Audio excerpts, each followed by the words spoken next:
Pertama-tama saya ingin menjelaskan bahwa ada dua alasan fundamental kenapa Indonesia bergabung dalam BOP.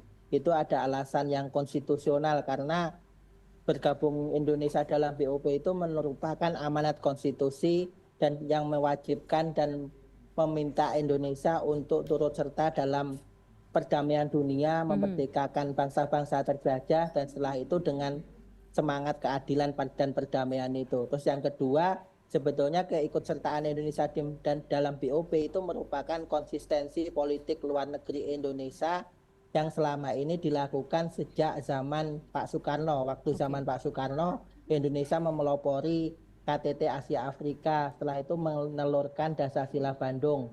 Dan itu juga dilaksanakan oleh Pak Soeharto ketika beliau memelopori gerakan non-blok, gerakan ASEAN, Oke, dan baik. juga dilanjutkan oleh presiden-presiden selanjutnya. Yang ketiga, sebetulnya keuntungan dari Indonesia itu karena kita melihat bahwa kita sebagai mayoritas negara yang berpenduduk Muslim harus punya solidaritas terhadap Palestina, dan ini merupakan kelanjutan dari yang dilakukan Indonesia yang sudah mengakui Palestina sejak tahun 1988, dan Indonesia ingin melangkah lebih jauh dengan ikut serta dalam sebuah lembaga yang mengatur secara struktural bersama dengan negara-negara yang lain. Dan yang keempat, sebetulnya ini berkaitan dengan stabilitas dan keamanan di tingkat nasional dan tingkat global yang saat ini kalau bahasanya Hadley Bull itu dunia itu sedang dalam anarki atau anarchical society gitu. Oke. Jadi Indonesia harus Mhm. berperan di dalamnya karena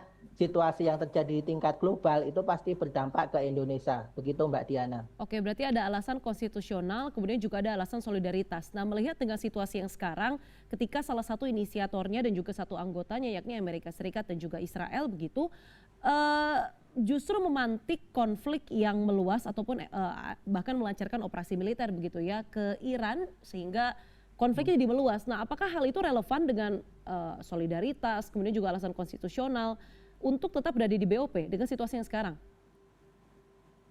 Sebagaimana disampaikan oleh Pak Menlu Sugiono pada tanggal 3 Maret 2026 dan itu diulang lagi oleh pernyataan juru bicara Kementerian Luar Negeri pada tanggal 6 Maret 2026 yang Mhm. kemarin itu, mereka menyatakan bahwa pembicaraan tentang board of peace sekarang ini kan on hold atau ditangguhkan karena Betul. kita melihat ketika terjadi peperangan dan serangan yang dilakukan oleh Amerika terhadap Amerika dan Israel terhadap Iran. Tapi kalau kita melihat konfigurasi di sana, justru kita masih aktif di board of peace itu relevan karena Indonesia masih bisa eh, mempengaruhi negara-negara yang lain Mhm. dengan melakukan kerjasama-kerjasama perdamaian-perdamaian multilateral Oke. gitu. Kita harus ingat misalkan dalam posisi Indonesia saat ini sebagaimana sering disampaikan oleh Pak Presiden Mhm. Prabowo bahwa Indonesia sebetulnya tidak hanya aktif di dalam BOP tapi Indonesia juga aktif dalam lembaga-lembaga internasional yang lainnya. Oke.